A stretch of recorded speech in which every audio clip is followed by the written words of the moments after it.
बिस्मिल्लाहिर्रहमानिर्रहीम जी। अच्छा जी, हम लोगों ने ये पास पेपर जो है क्लास में डिस्कस करेंगे। हम लोग डायरेक्ट टॉपिक पे आते हैं अगले, और टॉपिक है जी service of documents and notice. बड़ा आसान सा टॉपिक है ये। इनफैक्ट इधर से पेपर आने के चांस बहुत कम हैं क्योंकि बहुत बेसिक सी बात लिखी हुई है, लेकिन चूंकि लिखी हुई है तो पढ़ लेते हैं। सर्विस ऑफ डॉक्यूमेंट्स है on company and it's officer. बेटे देखो, कहते हैं कि कंपनी को कोई डॉक्यूमेंट भेजना ना, तो कैसे समझा जाएगा कि कंपनी को सर्व हो गया? तो बड़ा आसान सा लिखा हुआ है कि document may be served on the company or any of its officer at the registered office of the company. कहता है आपने कंपनी को खत खताबत करनी है तो रजिस्टर्ड ऑफिस पे कीजिए, against an acknowledgement registered post के साथ, बाय पोस्ट और कोरियर सर्विस और थ्रू इलेक्ट्रॉनिक मीन, जिस तरह मर्जी भेजें यानी ईमेल वगैरह, और in any other manner as में भी स्पेसिफाइड। तो जैसे आपका दिल करे आप बात करें, इसके अलावा जैसे भी स्पेसिफाइड हो, लॉ ने स्पेसिफाई किया हो। अगर आपने service of document on commission या रजिस्ट्रार को डॉक्यूमेंट भेजने हैं तो कब समझा जाएगा कि डॉक्यूमेंट डिलीवर हो गए? वो कहता है वही बात दोबारा कि अगेंस्ट एक्नॉलेजमेंट भेजो, पोस्ट कोरियर, इलेक्ट्रॉनिक मीन या एनी अदर मैनर एज में बी स्पेसिफाइड। फिर कहते हैं किसी मेंबर को भेजना हो तो वो कहता है डॉक्यूमेंट समझा जाएगा कि मेंबर को पहुंच गया अगर आपने उसके रजिस्टर्ड एड्रेस पे भेजा है, और अगर उसका कोई रजिस्टर्ड एड्रेस नहीं है पाकिस्तान में, then at the registered address supplied by him to the company for giving the notice. तो उस एड्रेस पे भेज दें जो एड्रेस उसने आपको प्रोवाइड किया है। बेशक वो जैसा परमानेंट रेजिडेंट नहीं है पाकिस्तान का, तो उसने जो आपको एड्रेस प्रोवाइड किया आप उस एड्रेस पे भेज दें। तो यानी ये समझाना जा रहा है बड़ी आसान सी बातों में कि कब समझा जाएगा कि आपकी तरफ से नोटिस या कोई डॉक्यूमेंट जो है वो डिलीवर हो गया है कंपनी को, कमीशन को, रजिस्ट्रार को या किसी मेंबर को। अब वो कहते हैं मैनर ऑफ सर्विंग क्या होगा? तो वही मैनर है जो पढ़ के आ रहे हो ऊपर, एक्नॉलेजमेंट, कोरियर, इलेक्ट्रॉनिक या कोई भी मैनर जो स्पेसिफाइड है। When notice by post to be deemed effective, कहता है where a notice is send by post, service of notice shall be deemed to be effected by properly addressing, preparing and posting a letter containing the notice, यानी proper उसे बनाया हो, pack किया हो, भेजा हो, unless the contrary is proved to have been effected at the time at which the letter will be delivered in the ordinary course of post। तो एक ordinary course of business, एक ordinary course of post मतलब आपने TCS वालों को दे दिया, मतलब समझो it will be deemed delivered। ठीक है, तो ये कॉन्सेप्ट है इसका। ठीक हो गया जी। इसके साथ ही आगे चलता हूँ। मैं जल्दी इसलिए पढ़ रहा हूँ कि ये कोई खास बात, इंपॉर्टेंट बातें नहीं हैं, लेकिन छोटी सी टेस्टिंग हो सकती है, कहीं 1-2 नंबर की, कहीं एक आधे MCQs में ऐसी टेस्टिंग हो सकती है। कहते हैं notice in case of joint holder. देखो बेटा, ऐसा हो सकता है ना कि एक शेयर को एक से ज्यादा लोगों ने ऑन किया हो, तो बिल्कुल ऐसे ये कहता है a notice may be given by the company to the joint holder of a share by giving the notice to the joint holder named first in the register in respect of the share। कहता है अगर register के अंदर नाम ऐसे लिखा हुआ है ना एक शेयर के बदले, सपोज शेयर्स हैं जी 500 शेयर्स हैं, किसने एक्वायर किए हुए जी? ये शेयर रजिस्टर्ड हैं सलमान एंड अली के नाम पे। तो बेटा जो सलमान है ना, अगर आपने इसको नोटिस भेज दिया, means the person named first in the register, आपने इसको नोटिस भेज दिया, तो समझ लें इन दोनों को नोटिस चला गया, जॉइंट होल्डर को नोटिस डिलीवर हो गया। उसी के हवाले से एक एग्जांपल है, आजम बाबर चांद हैं, आर जॉइंट शेयर होल्डर हैं, 5% की शेयर हैं उनके पास कंपनी के इन XYZ limited. XYZ limited send notice for AGM only to Babar. उन्होंने बाबर को भेज दिया। भाई बाबर को ना भेजता, आजम को भेजता तो काम कंसिडर हो जाना था। वो कहते हैं आजम एंड चांद claim that they should have received the notice instead. नहीं जनाब, चांद का तो क्लेम करना बनता ही नहीं, उसकी औकात ही नहीं है, या तो आजम का क्लेम बनना बनता था, तो इसलिए उसने लिखा है instead Azam claim is valid while Chand claim is not valid. Clear होगी बात? तो रजिस्टर में जिसका नाम पहले आएगा बेटे उसको नोटिस भेजा जाएगा। Notice to legal representative, legal representative को नोटिस कहता है notice may be given by the company to the person entitled to share in the consequence of death or insolvency of a member address to him by name or by the title or representative of the deceased or assignees of the insolvent or by any like description at the address supplied for the purpose by the person claiming to be so entitled। कहता है जिस बंदे का नाम legal representative के तौर पे आपके पास मौजूद है, वो जिस भी तरीके से लीगल रिप्रेजेंटेटिव का नाम है आपके पास, कहता है उस बंदे ने जो एड्रेस सप्लाई किया हुआ है आपको, उस एड्रेस के ऊपर आप भेज दें, ये समझा जाएगा कि नोटिस डिलीवर हो गया। तो उसके रजिस्टर्ड एड्रेस पे, सिंपल इज दैट। तो एग्जांपल में वही कहता है XYZ जो है received a notice from official assignee of Sajid, one of its member, informing XYZ Limited of insolvency of Sajid and is appointed as official assignee with relevant particular in document. XYZ Limited जो है is in the process of calling EGM. It may send the notice to official assignee at address provided. तो जो अब चूंकि ये एक ऐसा case है जिसमें ऑफिशियल असाइनी अपॉइंटेड है, तो जनाबे वाला उस केस के अंदर वो कहता है उसने जो एड्रेस दिया उसके एड्रेस पे भेज दो। ठीक है जी। और ऐसा समझा, यानी आपने अगर रजिस्टर्ड एड्रेस के ऊपर नोटिस भिजवा दिया तो ऐसा समझा जाएगा कि नोटिस प्रॉपर्ली डिलीवर हो गया है। क्योंकि उसकी वजह ये बार बार आपको ऐसी बातें इसलिए सिखा रहा है कि अल्टीमेटली एक्सीडेंटल ओमिशन जो है वो कभी भी प्रॉब्लम क्रिएट नहीं करती, लॉ में बार क्रिएट नहीं करती। मतलब कि अगर फॉर एग्जांपल मैंने टीसीएस वालों के हाथ नोटिस भिजवाया या पोस्ट ऑफिस के हाथ नोटिस भिजवाया और पोस्ट ऑफिस या टीसीएस वालों ने वो नोटिस घुमा दिया, और से फॉर एग्जांपल मैंने सलमान को या अली को भिजवाया था और अली तक वो नोटिस नहीं पहुंचा, इसमें मेरी गलती नहीं है, इनफैक्ट टीसीएस वालों की गलती है या पोस्ट ऑफिस वालों की गलती है, तो उनकी गलती का खुमियाजा हमें नहीं भुगतना पड़ेगा, ये लॉ कहना चाह रहा है। Provision as to the meeting and votes, कहते the following provision shall apply to the general meeting of the company or meeting of a class of member of the company. कहते जो बातें मैं आगे बताने लगा हूं इस सेक्शन 134 में वो दो चीज़ों पे अप्लाई होता है, जनरल मीटिंग्स पे और मेंबर की कोई भी क्लास मीटिंग हो रही है उसके ऊपर ये अप्लाई होता है। नोटिस पे आते हैं जी। Notice of the meeting is a formal document sent to each member at its registered office or other communication address provided in Pakistan. Formal document है। नोटिस की लीगैलिटी तो हम मेरा ख्याल है चैप्टर नंबर 1 से पढ़ते आ रहे हैं कि नोटिस भिजवाना क्यों जरूरी है। तो फॉर्मल डॉक्यूमेंट है जनाब, मेंबर को उनके रजिस्टर्ड एड्रेस पे भेज दें। नोटिस में भी सर्व टू द मेंबर, वही बात अगेंस्ट एक्नॉलेजमेंट, पोस्ट और कोरियर और थ्रू इलेक्ट्रॉनिक और एनी अदर मैटर स्पेसिफाइड। अब notice of the meeting specifying, अच्छा नोटिस के अंदर अगर आपको याद हो तो मैंने आपको बड़े बेसिक लेवल के ऊपर नोटिस बताया था, दिखाया भी था कोलगेट का, तो वही बात लिखी हुई है, अगर आप पढ़ोगे तो अब आपको समझ आएगी कि notice of the meeting specifying the place and the day and the hour of the meeting along with a statement of the business to be transacted at the meeting shall be given। अगर आपको याद हो तो मैंने आपको Colgate का notice दिखाया था जिसमें उन्होंने मेंशन किया हुआ था कि कहाँ पे मीटिंग हो रही है, कितने बजे हो रही है और किस दिन मीटिंग होगी। और ये नोटिस आपने किसको भिजवाना है बेटा? उन तमाम मेंबर्स को जिसने आके मीटिंग अटेंड करनी है, हर डायरेक्टर को भिजवाना है, इसके अलावा हर उस शख्स को भिजवाना है जो लीगल रिप्रेजेंटेटिव है, अगर वो किसी मेंबर का लीगल रिप्रेजेंटेटिव है और उस मेंबर की डेथ हो गई है, और चौथा आपने ऑडिटर को भिजवाना है। तो वो कहता है टू एवरी मेंबर और class of member of the company, to every director, to any person who is entitled to share in the consequence of death और बैंकरप्सी ऑफ अ मेंबर, यानी वही डेथ हो गई है या बैंकरप्सी आ गई है उसके केस में कोई लीगल रिप्रेजेंटेटिव है तो उसको, if the company has been notified of his entitlement and to the auditor of the company को आपने नोटिस भिजवाना है। The notice shall be sent in the manner in which the notice are required to be served। कहता है notice बिल्कुल उसी अंदाज से भिजवाओ जैसा मैं ऊपर से अभी तक बताता हुआ आपको आ रहा हूँ। फिर वीडियो लिंक की फैसिलिटी, अगर आपको याद हो 10% की औकात होनी चाहिए, लिस्टेड कंपनी होनी चाहिए, और आप अगर रिक्वेस्ट करें with in at least 10 working days पहले, अगर ऐसी बात अगर आपको याद हो तो हमने पहले भी पढ़ी हुई है जब हम पढ़ रहे थे, शायद ऊपर AGM पढ़ रहे थे, तो उसी हवाले से यहाँ लिखी हुई है कि इन case of a listed company if certain member who hold 10% of the paid up capital, यानी आपकी औकात अगर 10% की है, and you are residing in a city, it shall be mentioned in the notice that such member may demand the company to provide them the facility of video link for attending the meeting। कहता है notice के अंदर ये बात mention कर दें कि वो मेंबर जिसकी औकात 10% से ज़्यादा की है उसके पास इख्तियारात हैं कि वो कंपनी को रिक्वेस्ट कर सकता है कि मैं मीटिंग जूम पे अटेंड करना चाहता हूँ, मैं मीटिंग के लिए फ़िज़िकली प्रेजेंट नहीं होऊंगा। और आगे वो कहता है कि मेंबर चाहे तो वो पार्टिसिपेट कर सकता है इन द मीटिंग पर्सनली भी और थ्रू वीडियो लिंक भी और बाय प्रॉक्सी भी। अब फिर जो अगली बात हम पढ़ रहे हैं ऑर्डिनरी एंड स्पेशल बिजनेस के हवाले से, तो ये बात मैंने बड़ी डिटेल में आपको बताई थी कि हम जब AGM बुलाते हैं, जब जर्नल मीटिंग बुलाते हैं, एनुअल जनरल मीटिंग, तो उस पर 4 तरह के बिजनेसेस ऑर्डिनरी बिजनेस समझे जाते हैं, बाकी तमाम बिजनेसेस को स्पेशल बिजनेस का दर्जा दिया जाता है। उसका क्लासिफिकेशन का मकसद ये है कि ऑर्डिनरी बिजनेस को अगर पास करना हो तो ऑर्डिनरी रेजोल्यूशन की ज़रूरत पड़ेगी, और अगर स्पेशल बिजनेस को पास करना हो तो स्पेशल रेजोल्यूशन की ज़रूरत पड़ेगी।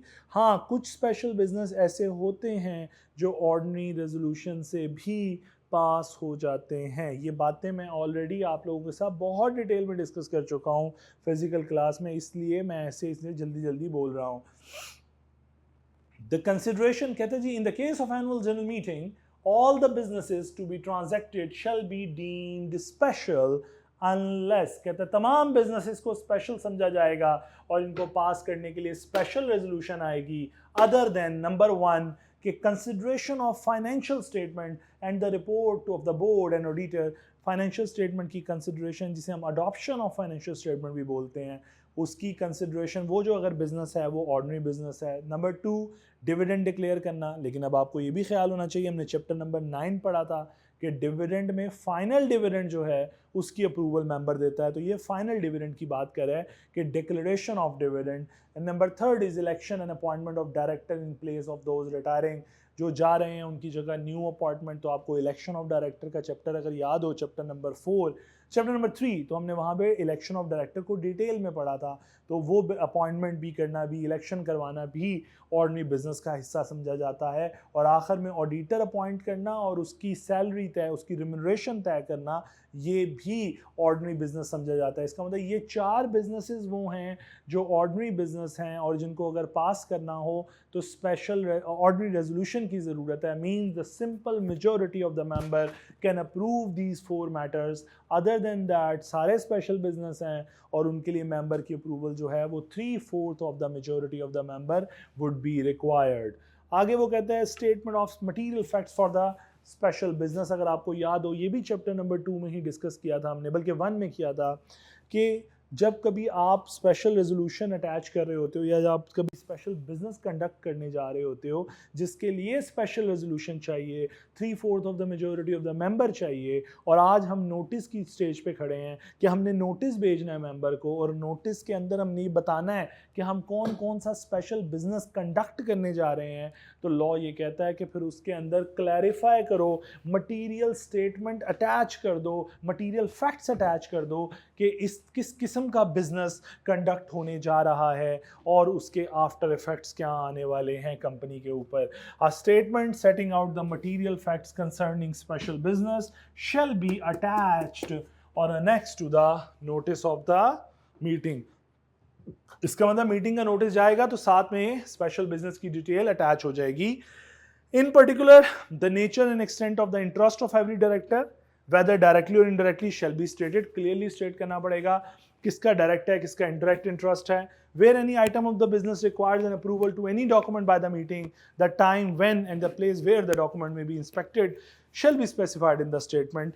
अच्छा, अब एक और बड़ी मजे की बात, कोई ऐसा डॉक्यूमेंट है कि जिसको इंस्पेक्शन की जरूरत है, तो वो कहता है when any item of the business requires an approval to any document by the meeting, the time when and place where the document can may be inspected. तो ये बता दें ये डॉक्यूमेंट कहाँ मिलेगा ताकि उसको इंस्पेक्ट किया जा सके before coming to the meeting. मैंने पहले भी कहा था ये मीटिंग बिल्कुल ऐसे नहीं होती कि रफली मुंह उठा के आ जाओ और मीटिंग में आके बैठ जाओ, बल्कि ये मीटिंग ऐसे कंडक्ट होती हैं कि बाकायदा प्लान करके आपके साथ शेयरिंग की जाती है ताकि आप सोच समझ के आएँ और वहाँ आके डिसीजन ले सकें।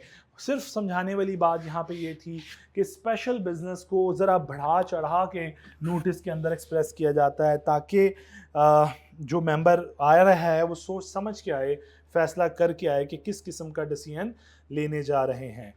अब आगे आते हैं चेयरमैन। चेयरमैन की बात अगर आपको याद हो चैप्टर नंबर 4 में पढ़ा था कि जब डायरेक्टर के इलेक्शन हो जाते हैं तो 14 डेज के अंदर हम 2 सीटें फिल करते थे। नंबर 1 इलेक्शन ऑफ डायरेक्टर के बाद हमारा पहला काम होता था चीफ एग्जीक्यूटिव ऑफिसर 14 डेज के अंदर। Number 2 chairman of the board, वही चेयरमैन ऑफ द बोर्ड क्या होता है, chairman of the general meeting भी होता है। अब चेयरमैन तुम्हें रख ली है, तुम रास नहीं आ रही, तुम्हें बुलाया जा रहा है, तुम आए नहीं, या तुम 15 मिनट में नहीं पहुंचे, 15 मिनट्स का रूल है जी। कहते हैं the chairman of the board shall preside as chairman at every general meeting of the company. तो जो बोर्ड की मीटिंग का चेयर होता है, चेयरमैन होता है, वही जनरल मीटिंग को भी चेयर करता है। If there is no such chairman, अगर चेयरमैन नहीं है और if at any meeting he is not present within 15 minutes, या तो चेयरमैन नहीं है या 15 मिनट में आया नहीं है, after the time appointed for holding the meeting, जो टाइम तय हुआ था 11 बजे का टाइम है, 11:15 तक तुम्हारा चेयरमैन नहीं आया या आ नहीं रहा वटएवर, तो उस केस में क्या होगा, जो रिमेनिंग डायरेक्टर हैं उनमें से किसी एक को चेयरमैन अपॉइंट करा के उसी को, मतलब उन्हीं में से किसी को कोई एक चेयरमैन का रोल प्ले कर देगा। और अगर डायरेक्टर के नहीं मेंबर तो बहुत बदतमीजी करते हैं, बड़ी वाहियात हैं, मुझे चेयरमैन नहीं बनना किसी को, तो अगर डायरेक्टर अनविलिंग हो तो फिर मेंबर्स में से एक बंदा उस मीटिंग को चेयर कर लेगा। इसका मतलब हरगिज ये नहीं होगा कि वो चेयरमैन बन गया, वो सिर्फ उस मीटिंग के लिए चेयरमैन बन गया। ठीक हो गया। सो वो कहते हैं if there is no such chairman or if at any meeting he is not present within 15 minutes after the time appointed for holding the meeting or is unwilling to act as chairman, any one of the director present may be elected to be the, तो उनमें से कोई एक बंदा chairman बन जाएगा। if none of the director is present, कोई भी डायरेक्टर नहीं आया या अनविलिंग है कि वो चेयरमैन नहीं बनना चाहते, the member present shall choose one of their member to be the chairman, तो कोई मेंबर में से एक बंदा चेयरमैन बन जाएगा। तो आसान लफ्जों में चेयरमैन के लिए रूल है 15 मिनट का, नहीं आया डायरेक्टर को देखें, डायरेक्टर नहीं आए या वो बनना नहीं चाहते तो फिर मेंबर्स में से एक बंदा चेयरपर्सन के तौर पे, चेयरमैन के तौर पे काम करेगा। नंबर ऑफ वोट्स, लो जी बड़ी आसान सी बात, और इसके हवाले से हम लोग बड़ी डिटेल में, मैंने आपको शुरू में ही वही बेसिक टाइम के ऊपर मैंने आपको वोटिंग पावर निकालना और शेयर होल्डिंग स्ट्रक्चर निकालना सिखा दिया था। तो वो कहते हैं in case of a company having share capital every member shall have vote proportionate to the paid up capital of the share.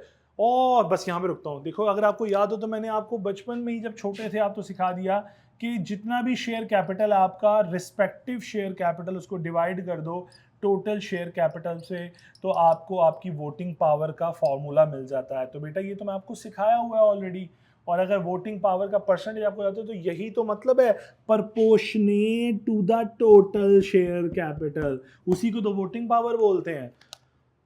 तो उसने कहा हर मेंबर के पास वोट्स हैं कितने, proportionate to the paid up capital, paid up value of the shares or other security carrying voting rights held by him according to the entitlement of the class of such share or security as the case may be. However, at the time of voting, fractional vote को consider ना करें, 0.5, 0.2 को आप ignore कर दें। Please note carefully that we have used the word proportionate to the paid up value. Proportionate कैसे, ये respective share out of this total share, कहते हैं rather than हमने प्रोपोर्शनेट का वर्ड इस्तेमाल किया है, हमने equal to the paid up value of share का वर्ड इस्तेमाल नहीं किया। सो ख्याल रहिएगा, this is because of the various classes of share capital in the company. उसकी रीजन है बेटा, देखो वो कहता है मैं आपको इसलिए समझा रहा हूँ कि प्रोपोर्शनेट का वर्ड इस्तेमाल किया है क्योंकि अभी तो सिर्फ एक क्लास ऑफ शेयर है, तो आपने बड़ा आराम से क्या किया, शेयर कैपिटल को डिवाइड कर दिया टोटल शेयर कैपिटल से। लेकिन व्हाट इफ कि अगर कंपनी के बाद दो क्लासेस ऑफ शेयर हो, क्लास ए क्लास बी, और क्लास ए का मतलब हो कि क्लास ए में एक शेयर का मतलब है 5 वोट और क्लास बी के शेयर हैं एक शेयर का मतलब है 3 वोट, तो बेटा वोटिंग स्ट्रक्चर डिसप्रोपोर्शनेट भी तो हो सकता है, डिपेंडिंग ऑन कि हमें इन्वेस्टमेंट रेस करनी थी तो हम डिफरेंट अंदाज से रेस कर रहे होंगे। सो इसलिए वो कहता है कि मैंने वर्ड इस्तेमाल किया प्रोपोर्शनेट का, मैंने equal to the paid up capital का वर्ड इस्तेमाल नहीं किया। इसलिए जब कभी किसी कंपनी के पास एक से ज़्यादा क्लासेस ऑफ शेयर होंगी तो उनका जो वोटिंग पावर निकालने का अंदाज है वो और कॉम्प्लेक्स होता चला जाएगा। आगे चलिए, कहते हैं if the company has more than one class of share then voting right of one class may differ from other, but whatever the difference may be, the voting right shall have regard to the paid up value of the share। तो उसने वही बात explain कर दी कि अगर company के एक से ज़्यादा शेयर हैं then voting rights of one class जो है वो डिफर कर सकते हैं कि एक शेयर के बदले 1 वोट और एक शेयर के बदले 5 वोट, तो एक क्लास की वोटिंग पावर दूसरी क्लास से डिफरेंशिएट कर जाती है। कहते हैं लेकिन what ever the case voting right जो हैं वो हमेशा पेड अप कैपिटल के रेफरेंस से निकाले जाएंगे, यानी वोटिंग पावर का हमेशा formula total paid up value के रेफरेंस से निकलेगा। In case of a company limited by grantee and having no share capital, every member shall have 1 vote। और अगर किसी कंपनी का शेयर कैपिटल है तो एक शेयर का मतलब है 1 वोट। और फिर कहता है ऑन अ पोल वोट में बी गिवन आइदर पर्सनली और थ्रू वीडियो लिंक और बाय प्रॉक्सी और थ्रू पोस्टल बैलेटिंग। बड़ी आसान सी बात बेटा इंशाल्लाह, आप CFAB में जाके वो पोस्टल बैलेटिंग के रूल्स पढ़ोगे, उसके अंदर रेगुलेशन पढ़ोगे, उसमें भी यही लिखा हुआ है कि आप वोट डालना चाहते हो, मीटिंग में आओ, वोट डाल दो। आप वोट डालना चाहते हो, आप वीडियो लिंक के थ्रू आओ, वोट डाल दो। आप वोट डालना चाहते हो, पोस्टल बैलेटिंग, वो बैलेट पेपर नहीं छपते, वो डाल के आप TCS करा दो चेयरमैन को। और या फिर चौथा तरीका, प्रॉक्सी, अपनी जगह, अपने इख्तियारात किसी और मेंबर को देकर उसे मीटिंग पे भेज दो, तो वो आपका मीटिंग पे राइट एक्सरसाइज कर लेगा। ये बिल्कुल ऐसे ही होगा कि अगर मेरे पास 10% की औकात है और मेरे एक मेंबर के पास 20% की, तो मैं उसको अपने 10% भी सरेंडर कर दूं, उसको प्रॉक्सी अपॉइंट कर दूं, तो टेक्निकली वो पर्सन जो है 30% वोटिंग पावर के साथ वो एंटर हो जाएगा मार्केट के उस मीटिंग के अंदर। ठीक है जी। और दो छोटी छोटी बातें और, राइट टू वोट, कहता है member holding share or other security carrying voting right shall not be debarred from casting his vote, nor shall anything contain in the article have the effect of so debarring him. कहता है जिसके पास वो share हैं और उसकी voting right attach है, यानी ऐसे शेयर जिनके साथ वोटिंग राइट अटैच है, तो फिर उसको वोट डालने से कोई नहीं रोक सकता। और ऐसी कोई बात आप कानून में लिखकर, आर्टिकल में लिखकर उस बंदे को डिस्करेज नहीं कर सकते, डिबार नहीं कर सकते, रोक नहीं सकते। यानी लॉ ने हर वो शख्स जिसके पास शेयर्स हैं, सिक्योरिटीज हैं, जिनके साथ वोटिंग राइट अटैच हैं, लॉ ने उसको इख्तियार दिया कि वो मीटिंग में और वोट डाले। अगर आप उसको रोकना चाहते हैं थ्रू आर्टिकल्स, तो आपके आर्टिकल टू दैट एक्सटेंट गलत होंगे, वॉइड होंगे। फिर सिंगल मेंबर कंपनी की बात की तो वही वहां पर तो एक ही बंदा करता धरता है। तो कहते हैं all the requirement of companies act regarding calling, holding and approval in the general meeting, board meeting and election of director in case of a single member company shall be deemed complied with if the decision is recorded in the relevant minutes books and signed by the sole member or sole director as the case may be। कहता है अगर हम single member company की बात करें तो वही एक बंदा मेंबर भी है, डायरेक्टर भी है, हर कुछ वही, कहते हैं हर चीज़ वही है। तो वो कहते हैं ऐसे केस में मीटिंग हुई हो, कॉलिंग, होल्डिंग, वटएवर, कहते हैं अगर मिनट्स बने हुए ना मीटिंग के, मिनट्स क्या होते हैं, written records of the proceedings of the meeting, कहते हैं अगर मिनट्स बने हुए हैं ना तो ये समझा जाएगा, ये मिनट्स बनाना इस बात का प्रूफ होगा कि मीटिंग बुलाई गई, मीटिंग हुई और मीटिंग पे फैसले हुए। यानी मिनट्स ही हर चीज़ का एविडेंस समझा जाएगा। प्लीज़। अच्छा, अब नेक्स्ट पैटर्न है कि अब हमने फॉर एग्जांपल वोटिंग करनी है मीटिंग के ऊपर, तो वो कैसे करें। तो बेटा मैं लेमैन अंदाज से सिखाता हूँ कि फॉर एग्जांपल अगर हमने किसी एजेंडा आइटम के ऊपर, प्रपोजल के ऊपर कोई डिसीजन लेना है तो कैसे लें। सबसे आसान तरीका होता है कि मीटिंग में फ़ौरन से पहले कहा जाता है यार, फॉर एग्जांपल हम XYZ कंपनी के साथ रॉ मटेरियल खरीदना चाहते हैं XYZ कंपनी से, तो those who are in favour raise your hand, हाथ खड़ा करो जो फेवर में है। और लोग क्या करते हैं, हाथ खड़ा कर लेंगे, काउंट कर लिया जाएगा, अगर मेजोरिटी ने उसे अप्रूव कर दिया है तो सिर्फ ये ज़रूरी नहीं है कि हम ये नोट करें बीइंग अ चेयरमैन कि कितनों ने हाँ की, कितनों ने ना की। अगर मेजोरिटी ने हाँ कर दी है तो चेयरमैन सिर्फ रिकॉर्ड करेगा कि जनाब डिसीजन अप्रूव हो गया यूनानिमसली, भाई उसने किसी ने इतराज़ नहीं किया, या जितने भी मेजोरिटी के साथ डिसीजन अप्रूव हो गया, उसे ये लिखने की ज़रूरत नहीं है कि कितने की मेजोरिटी के साथ अप्रूव हुआ या कितने लोगों ने हाथ खड़ा किया। So this is what we call voting by show of hand. अपना हाथ खड़ा करो और वोट डालो। Those who are in favour, जो फेवर में हैं हाथ खड़ा करें। अब ये बड़ा आसान सा तरीका है वोटिंग का, सबसे आसान कॉन्सेप्ट है ये वोटिंग का। ठीक हो गया। सो जस्ट अ मिनट, सबसे आसान कॉन्सेप्ट है ये वोटिंग का। तो दूसरा तरीका क्या है कि यार लोगों को, मेंबर को इतराज होता है इस वोटिंग प्रोसेस पे। क्यों? क्योंकि देखो, अगर फॉर एग्जांपल मैं ये कहूं कि एक मीटिंग में 4 लोग बैठे हैं या 5 लोग बैठे हैं, A, B, C, D और E, और इन लोगों के पास वोटिंग पावर है 10% की औकात, इसकी भी 10% की, इसकी 15% की और इसकी भी 15% की, टोटल बनता है 30, 40, 50 और E की औकात है 50%। अगर मीटिंग में इन 4 लोगों ने हाथ खड़ा कर दिया और कहा यस, तो इसका मतलब है वो डिसीजन क्या हो जाएगा, अप्रूव हो जाएगा, क्योंकि सिंपल मेजोरिटी के साथ अप्रूव होना है। लेकिन ये बात किसको नहीं हजम होगी, मिस्टर ई को कभी हजम नहीं होगी कि voting by show of hand कराओ। क्यों? क्योंकि उसे लगता है यार मेरी औकात, अकेले की औकात 50% है, लेकिन जब मैं हाथ खड़ा करता हूं तो मुझे 1 काउंट किया जाता है। तो मैं नहीं जा रहा voting by show of hand पे, मैं किस पे जाऊंगा, मैं तो कहूंगा जनाब मुझे इस शो ऑफ हैंड पे अतराज है, ये क्या मजाक बनाया हुआ है। आप क्या करें, आप इस डिसीजन को लेने के लिए वोटिंग कराएं। वोटिंग कराने का मतलब पोलिंग कराएं, और जिस तरह इलेक्शन में पोलिंग होती है उस तरह पोलिंग कराएं, लोग वोट कास्ट करेंगे। अब फायदा क्या होगा इस हरकत के बाद? इस हरकत के बाद फायदा ये होगा कि अब जब डी कहेगा ना, तो साथ ही 50% डिसीजन अगेंस्ट खड़े हो जाएंगे लोग। क्या मेरी बात समझ आई? तो इसका मतलब है voting power bye show of hand में हर शेयर होल्डर की औकात बराबर हो गई। जबकि जब वोटिंग पावर पे बात आई, जब पोलिंग पे बात आई, तो सारा फैसला चला गया वोटिंग परसेंटेज के ऊपर। तो यहाँ पे असल रियल उसकी जो होती है ना औकात, वो सामने आ जाती है मेंबर की। तो इस वजह से लोग डिस्करेज करते हैं, मेंबर डिस्करेज करता है कि वो शो ऑफ हैंड से फैसला नहीं होने देता। तो लॉ कहता है अगर वाकई अगर किसी मेंबर को तकलीफ है ना कि उसे शो ऑफ हैंड से वो किया हुआ फैसला कबूल नहीं है, तो फिर फैसला सुनाने से पहले या फैसला सुनाते हुए चेयरमैन कह रहा है मैं फैसला सुनाता हूं कि भाई नहीं चाहिए, तो एतराज कर दे मेंबर।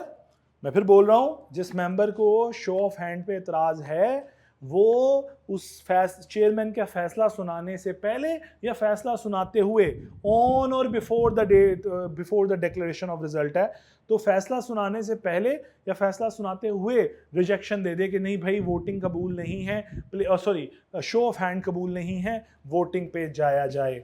तो इस तरीके से ये कॉन्सेप्ट है कि पोलिंग पे चला जाए, फिर मीटिंग जो है वो पोलिंग पे चली जाती है, वो वहां पे वेट नहीं करती। क्या बात समझ आई? उधर फैसला नहीं होता शो ऑफ हैंड से। तो यही बात यहां पे लिखी हुई है, voting by show of hand at any general meeting a resolution may put to vote of the meeting shall unless a poll is demanded be decided on a show of hand. हाथ खड़ा करो those who are in favour. Okay बेटे, यहीं तक conclude करते हैं इंशाल्लाह, यहीं से आगाज करेंगे कल इंशाल्लाह क्लास में। अल्लाह ताला आप सबको आसानी अता फरमाए। Thank you.